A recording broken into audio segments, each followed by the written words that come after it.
Hello everyone, welcome to our study. तो आज की वीडियो के अंदर हम क्लास 6 की हिस्ट्री का chapter number 5 kingdoms, Kings and the early Republic करने वाले हैं। किंग्स आपको पता है राजा होते हैं। राजा जहाँ पर राज करता है उसका किंगडम कहलाया जाता है, उसका राज्य कहलाया जाता है। और अर्ली रिपब्लिक मतलब राजा किस उस टाइम पीरियड में पहले के समय में राजा किस प्रकार से चुने जाते थे। तो सबसे पहले एक शान करन है, उसकी स्टोरी दी गई है जिसके अंदर क्या है, इलेक्शन डे की हेडिंग है। वहाँ पर क्या है, जो शान करन है वो देखता है उसके ग्रैंड पेरेंट्स, उसके दादा दादी हैं, बहुत जल्दी उठ गए हैं और वो रेडी हो गए हैं वोट डालने के लिए। तो क्या है, वो पोलिंग बूथ पे सबसे पहले जाना चाहते हैं शान करन के दादा दादी।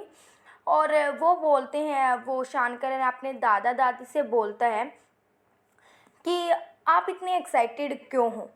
तो उसके ग्रैंडफादर, उसके दादा बोलते हैं कि आज हम अपना रूलर चुनने वाले हैं। जैसे कि आपको पता है हमारे 50 साल तो हो ही गए हैं। हम अपने जो पीएम है उसको कैसे चुनते हैं, सीएम वगैरह को कैसे, चीफ मिनिस्टर को कैसे चुनते हैं, वोटिंग के जरिए चुनते हैं। बट पहले के टाइम में अर्ली रिपब्लिक कैसे चुने जाते थे उनको देखते हैं। How some man become ruler, पहले के टाइम में राजा कैसे बन जाते थे, ये हमारे फर्स्ट क्वेश्चन, जो फर्स्ट हेडलाइन ये है। अराउंड 300 ईयर्स एगो, 3000 साल पहले, we found some changes have taken place in ways which raja were chosen. जैसे कि हमने पहले वाले चैप्टर में पढ़ा कि राजा को ऐसे नहीं बनाया जाता था, वो उसके पास इतनी पावर नहीं होती थी। बट 5th चैप्टर से हम जानेंगे कि राजा की पावर है किस प्रकार से इंक्रीज होती ही गई। तो क्या है, उसको ना एक बिग सेक्रीफाइस करना पड़ता था राजा को, जिसके जिसके बाद ही राजा है वो राजा बन पाता था। उस बिग सेक्रीफाइस का नाम क्या था, उसको बोला जाता था अश्वमेधा, होर सेक्रीफाइस। अश्व को हम हिंदी में, इंग्लिश में हॉर्स ही बोलते हैं, इसलिए इसका नाम है अश्वमेध यज्ञ को हम होर सेक्रीफाइस बोला जाता है। होर सेक्रीफाइस के अंदर क्या होता था कि क्या है, राजा क्या करता था, एक घोड़ा होता था, राजा उसको क्या करता था, उसको छोड़ देता था, उसकी जो गले में उसकी पट्टी होती थी उसको खोल देता था, उस हॉर्स को चलने दिया जाता था, वो जहाँ भी जाना चाहे वो जा सकता था। एक टाइम पीरियड पे वो जो हॉर्स कहीं भी रुक गया, मतलब किसी अनदर किंगडम जाके रुक गया, किसी और राजा के देश जाके रुक गया, तो उस राजा को उस राजा के साथ युद्ध करना पड़ता था। या फिर आसानी से वो राजा बोल देता था, यहाँ आप राज कर सकते हो मेरे किंगडम में। यदि वो नहीं बोले तो राजा को उसके साथ लड़ना पड़ता था। लड़ने के बाद वो जीत जाता है तो किंगडम राजा बन जाता था, नहीं तो नहीं बनता था। तो ये होता था अश्वमेध यज्ञ। जो अश्वमेध यज्ञ है, बिग सेक्रीफाइस होता था, उसमें बहुत सारे लोगों को आने नहीं दिया जाता था। आपको पता है प्रीस्ट, ब्राह्मण तो यज्ञ करवाते थे, वो तो अनुमति थी उन्हें आने के लिए। क्षेत्रीय कौन होते थे, राजा खुद होते थे, जैसे आर्मी वगैरह होती थी, वो उनको भी आने का मौका दिया जाता था। तो सबसे पहले हम ये जानेंगे कि ये वर्ण थे क्या। तो वर्ण, ब्राह्मणों ने इस वर्ण में डिवाइड कर रखा था सभी लोगों को। वर्ण 4 होते थे। एक था ब्राह्मण, जो पृष्ठ बोला जाता है। दूसरा था क्षेत्रीय, क्षेत्रीय जो युद्ध वगैरह करते थे, आर्मी वगैरह के मैन होते थे। वहीं राजा भी क्षेत्रीय जनजाति से ही बनते थे। तीसरा होता था वैश्य, वैश्य क्या काम करते थे, वैश्य करते थे पशुपालक का काम करते थे। वहीं शूद्रास होते थे जो इन तीनों की सेवा करते थे। तो शूद्रास को क्या है, इन बड़े बड़े रिचुअल यज्ञ होते थे उनमें आने की अनुमति नहीं होती थी बिल्कुल भी, और वीमेनों को भी इनके अंदर अनुमति नहीं थी। तो बिग सेक्रीफाइस में राजा जीत जाता था, तो बड़े बड़े जो वैश्य थे, जो ये बहुत ज़्यादा गिफ्ट लेके आते थे राजा के लिए। अब जनपद होता क्या है, जन मतलब कोई भी जन हो गया, कोई भी आदमी हो गया, पद मतलब किसी के पैर हो गए, जनपद इन्हें बोला जाता था। पहले के टाइम में क्या होता था, ये तो नहीं होता था आज के समय में हम क्या हो रहा है, हम कहीं भी आ रहे हैं वहाँ पर हम अपना पैर रख रहे हैं, वो तो अपना पार्ट नहीं हो रहा, हमें खरीदना पड़ रहा है तभी हम रह रहे हैं। बट पहले के टाइम में तो कोई ऐसा नहीं होता था। तो क्या होता था, पहले के टाइम में कोई भी जन, कोई भी व्यक्ति है अपना पद मतलब अपना पैर है कहीं भी रख देता था। जैसे एक पर्टिकुलरली कहीं जगह है, कोई आदमी है, उन्होंने पैर रख दिया जहाँ पर कोई भी नहीं रह रहा, मतलब खाली खाली जगह है, तो वो एरिया उस आदमी का हो गया, उसको बोला जाता है जनपद। द वर्ड जनपद मीन्स द लैंड, एक लैंड होती है जहाँ पर कोई भी जन है वो फुट पैर रख देता है और सेटल हो जाता है, तो वो उसका एरिया कहलाया जाता था। तो ये जनपद हमें कहाँ कहाँ मिले हैं, ये आर्कियोलॉजिस्ट को कुछ एविडेंस मिले कि यहाँ यहाँ जनपद थे जहाँ पर लोग रहने लगे स्टार्टिंग में, जैसे पुराना किला, हस्तिनापुर, मेरठ, कुछ ऐसी जगह है, अजंती केरा, ये कुछ ऐसी जगह है जहाँ पर हमें जनपद के निशान मिले हैं। तो ये जनपद होते थे, तो ये काम क्या करते थे, तो ये जनपद क्या करते थे, ये इनकी खुद की हट होती थी, झोपड़ी होती थी, क्योंकि इतना बंगला वगैरह तो पहले के टाइम में नहीं होता था कोई भी आम इंसान के पास, तो उसके पास झोपड़ी होती थी खुद की।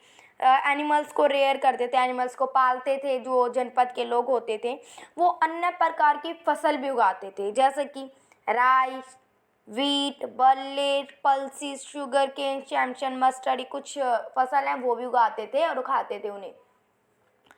वो स्पेशल पोट होता था उनका, पेंटेड ग्रे वेयर होता था जिसपे कि अच्छी तरीके से ज्योमेट्रिकल शेप होती है, जैसे कि आज हम लाइन स्केल से लाइन करके ड्रॉ करते हैं, ज्योमेट्रिकल कुछ डिज़ाइन बनाते हैं, वो फ्लावर वगैरह बनाते हैं, तो ये सब हमें क्या है, पोट, वहाँ के जो मर्तबान होते थे, घड़े होते थे, उन पे हमें डिज़ाइन मिले हैं। तो हम ये देख सकते हैं कि जनपद के टाइम पीरियड में लोगों की जो बिल्कुल डिज़ाइन वगैरह चेंज हो गया था, जो कि पहले के टाइम में हमें नहीं देखने को मिला इतना, लेकिन क्या है अब के समय में बिल्कुल चेंज हो गया है। तो हम इसको 600 BC के नाम से भी जानते हैं कि 600 साल पहले ये हुआ था, यीशु क्रिस्ट के 600 साल पहले, ये याद रखना। उस समय में क्या था, आयरन का आविष्कार हो गया था, ये टाइम पीरियड वही चल रहा है जहाँ पर आयरन का आविष्कार होना स्टार्ट हो गया था। बट पहले के टाइम में हमने जितने भी 4 चैप्टर करे उनमें बिल्कुल भी लोहे का आविष्कार नहीं हुआ है। अब जनपद तो देख लिया, कोई भी जन है अपना पद रखता है कहीं पर, वहाँ पर वो उसकी जगह हो जाती थी। अब ये महाजनपद क्या है, तो महाजनपद उसे बोला जाता है, जैसे कि मतलब महान जनपद मतलब पैर, तो क्या होता था यहाँ पर उसने पैर रख दिया, वहाँ पर कोई भी पर्टिकुलर लोग और रहने लगे, उन्होंने पैर रख दिया, तो ये यहाँ का क्या बन जाएगा, राजा बन जाएगा और ये सब इसकी प्रजा बन जाएंगी, तो इसे बोला जाता था महाजनपद। तो अबाउट 2500 ईयर्स एगो सम जनपद बिकेम मोर इम्पोर्टेंट, कुछ जो जनपद इम्पोर्टेंट बन गए, जैसे मैंने आपको बताया, तो इन्हें महाजनपद बोला जाता था और इनकी खुद की कैपिटल होती थी। कैपिटल मतलब जैसे इंडिया की कैपिटल क्या है, न्यू दिल्ली, तो वहीं उस पर्टिकुलर रीजन की भी क्या होती थी, खुद की एक कैपिटल होती थी जहाँ पर वो मेन ट्रेड वगैरह का काम होता था। वहीं वहाँ पर फोर्टिफाइड होते थे वो, मतलब कि बड़ी बड़ी बिल्डिंग्स बनी होती थी, जो बड़ी बड़ी बिल्डिंग्स होती थी वो वुड से बनी होती थी, ब्रिक से बनी होती थी और स्टोन से बनी होती थी।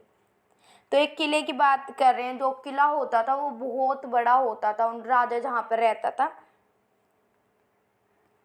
फोर्ट वर प्रोबली बिल्ट, जो फोर्ट वो बड़े बड़े जो फोर्ट थे, किले बनाए जाते थे, क्यों बनाए जाते थे, राजा नॉर्मली घर में रह लेगा, ये क्यों बनाए जाते थे, कोई भी राजा है, कोई भी दूसरी कंट्री का राजा है, किसी राज्य पे आक्रमण करने आएगा, उसके फोर्ट पे, किले पे, तो क्या इतनी देर के अंदर क्या है वो बंद कर लेगा अपना अच्छी तरीके से, जैसे आप मूवीज़ वगैरह में देखते हो, तो राजा बंद कर लेगा और जिसमें कि थोड़ी देर में क्या है उसको टाइम मिल जाएगा अपनी आर्मी वगैरह को बताने के लिए, तो इसकी वजह से क्या है राजा अटैक वगैरह बचने के लिए भी क्या इतनी बड़ी किले वगैरह में रहता था। और राजा ये अदर जो इतनी बड़ी बड़ी टॉल बिल्डिंग में रहने का एक और मतलब था कि क्या है, वो राजा ये दिखा सके कि मैं कितना रिच हूँ, मैं कितना पावरफुल हूँ, देखो मेरी कितनी बड़ी फोर्ट है, ये दिखाने के लिए। और क्या है, building such huge wall required a great deal of planning, आपको भी ऐसा लगता है जैसे कि वहाँ पर राजा थे, तो क्या है वो बहुत अच्छी तरीके से प्लानिंग करके बनाई जाती होगी, क्योंकि क्या है बहुत अच्छी है, जैसे कि सीढ़ियाँ इधर बनानी है, यहाँ पर हमें ये कमरा बनाना है, यहाँ पर, तो ये प्लानिंग करके बनाई जाती होगी। और एक और रीज़न है कि जो राजा इतनी बड़े बड़े किले में रहता था कि वो क्या है ऊपर से बैठ के आराम से अपनी प्रजा को आराम से देख सके, इसलिए भी वो क्या है ऊंची बिल्डिंग बनवाता था। The new Raja begin maintain आर्मीज, और क्या है जो नए नए राजा हो रहे थे महाजनपद में बड़े आर्मी रखना स्टार्ट कर रहे थे, क्यों रखना स्टार्ट कर रहे थे कि क्या है जिससे कि वो कई बार क्या है कोई भी राजा आक्रमण कर देता है किसी देश का, तो क्या है उससे बच सके, और उसके साथ ही वो बड़ी आर्मीज़ को क्या सैलरी देता था और maintained by the king through out the year. उसके बदले में जो आर्मी उन्हें क्या देती थी, पूरे साल उनको रक्षा प्रोवाइड करती थी, मतलब प्रोटेक्शन प्रोवाइड करती थी राजा को। उस समय में टैक्स कैसे लिया जाता था? तो टैक्स क्या होता है, जैसे कि आज के समय में भी हम टैक्स देते हैं राजा को, मतलब अपनी अपनी गवर्नमेंट को। तो क्या है, ये टैक्स हम क्यों देते थे पहले के टाइम में? तो टैक्स हम, जैसे कि कुछ सामान होता है, कुछ सामान में हम टैक्स दे देते हैं। जैसे कि आप कोई भी बिस्किट खरीदते हैं तो उसमें क्या है, छोटा सा आपको टैक्स देना पड़ता है, कुछ जीएसटी वगैरह देना पड़ता है, इसी को टैक्स देते हैं। या फिर हम टूल टैक्स पे अपना टैक्स कटवाने जाते हैं, कार वगैरह से लिया जाता है, तो वो टैक्स होता है जो कि बाद में जो राजा है वो क्या करता था, बाद में अपनी प्रजा के लिए करता था। जैसे कि आप देखते हो राजा के पास इतना बड़ा किला है, वहीं इतनी सारी बिल्डिंग है और इतनी बड़ी बड़ी आर्मी है, और फिर ये इतनी बड़ी बड़ी आर्मी को पैसे कहाँ से देता था? ये उन टैक्स से ही देता था। जैसे कि आज के समय में हम गवर्नमेंट को टैक्स देते हैं, तो वही गवर्नमेंट हमें क्या किस काम में यूज़ करते हैं? वो गवर्नमेंट हॉस्पिटल बनाती है, गवर्नमेंट पार्क्स बनाती है। तो सेम ऐसे राजा भी ऐसे ही करता था, जो उस आर्मी को रखता था उसको पैसे दे देता था, और साथ में क्या करता था, जो बड़ी बड़ी बिल्डिंग बनवानी है अपनी सेफ्टी के लिए, तो वो भी क्या है, उन पैसों से ही उसका काम चलता था। तो ये टैक्स कैसे लिया जाता था? जो टैक्स आर क्रॉप, जो टैक्स हम क्रॉप वगैरह पे राजा टैक्स पे लगाता था, क्रॉप जैसे फसल उगा रहे हैं किसान, तो उनमें से क्या होता था, जैसे कि आपके पास 6 पार्ट है, ये 6 पार्ट हो गए, 6 में से किसी किसान को एक पार्ट की पूरी फसल के पैसे या पूरी फसल राजा को देनी पड़ती थी। इसको क्या बोला जाता था? इसको बोला जाता था भागा कर। भागा कर क्या होता था, एक क्रॉप का कुछ पार्ट, एक पार्ट मतलब 6 में से एक पार्ट राजा को देना पड़ता था, ये कहलाया जाता था भागा। There were tax on craft person, जैसे क्राफ्ट पर्सन है जो हाथों से सामान बनाते थे, उनको भी कुछ ना कुछ राजा को देना पड़ता था। और हर्डियर्स होते थे, हर्डियर्स जैसे पशु वगैरह पालते थे, तो उनको क्या हर्डियर्स कैसे टैक्स दे सकते हैं जो किंग को? तो हर्डियर्स क्या है, कुछ प्रोडक्ट है एनिमल्स का अपना दे सकते हैं राजा को, या फिर क्या कर सकते हैं, कुछ एनिमल्स को राजा को वैसे ही दे देते थे वो इसलिए टैक्स देते, वो इस रूप में टैक्स देते थे। There were also tax on goods that were brought and sold. हम जैसे ट्रेड कर रहे हैं कोई सामान, तो हम ट्रेड किस चीज़ का करें, जैसे फलों का करें, तो राजा को क्या देना पड़ेगा, हमें फल ही देने पड़ेंगे। तो ये क्या है, राजा को इस रूप में जो टैक्स लेता था ट्रेडर से। हंटर्स और गैदर्स होते, शिकारी और जो एनिमल वो फ्रूट्स वगैरह को इकट्ठा करते हैं, गैदर्स, तो उनको भी राजा को टैक्स देना पड़ता था। ये हमने देख लिया, टैक्स देख लिया, महाजनपद देख लिया, जनपद देख लिए, हमने स्टोरी देखी स्टार्टिंग में, ये सब आपको याद रखना है। अब एक न्यू चेंज आता है एग्रीकल्चर के अंदर। एग्रीकल्चर जैसे कि हमने स्टार्टिंग में रीड करा, मैंने आपको स्टार्टिंग में बताया कि हम वुड वो करते आ रहे थे, वुड से हम खेती करते आ रहे थे, बट क्या है, अब वो जो प्लो होते थे, जो हल होते थे, अब लोहे के बनने लगे थे, तो आयरन का यूज़ होने लगा था, जिसमें कि जो किसान है गहराई तक क्या है ज़मीन में खो सकता था, बीज बो सकता था। तो इससे कि क्या है, जो किसान को लाभदायक हो गया था, आयरन का प्लोशेयर आने लगा था, आयरन का आविष्कार हो गया था। और सेकंड क्या है, पीपल बिगेन ट्रांसप्लांटिंग पैडी, जो पैडी खेती होती है, जिसमें कि क्या है, अब क्या है, उन्हें क्या है, जैसे कि क्या होता था पहले के टाइम में, उनको पहले बीज बोने पड़ते थे, बीज बिखेरने पड़ते थे, बट क्या है अब रेडीमेड क्या है, थोड़ी सी हमें फ्लावर वगैरह खरीदते हैं तो उसमें उगे हुए मिलते हैं, तो अब क्या है, किसान उन्हें ईजिली बो सकता है। जैसे कि क्या होता था, जैसे कि पहले के टाइम में उसको बीज बोने पड़ते थे इधर इधर इधर इधर, बट अब क्या टाइम पीरियड आ गया है, अब के टाइम पीरियड में वो ऐसी खेती आ गई है जिसको नॉर्मल वो अब कहीं भी बो सकता है। ये होता था ट्रांसप्लांटिंग पैडी, अब पैडी की वो खेती करने लगे थे। अ क्लोजर लुक मगध, अब मगध जो बड़ा, हम 2 महाजनपद के बारे में पढ़ेंगे, मगध के और वज्जी के बारे में पढ़ेंगे, आपके चैप्टर में दे रखे हैं।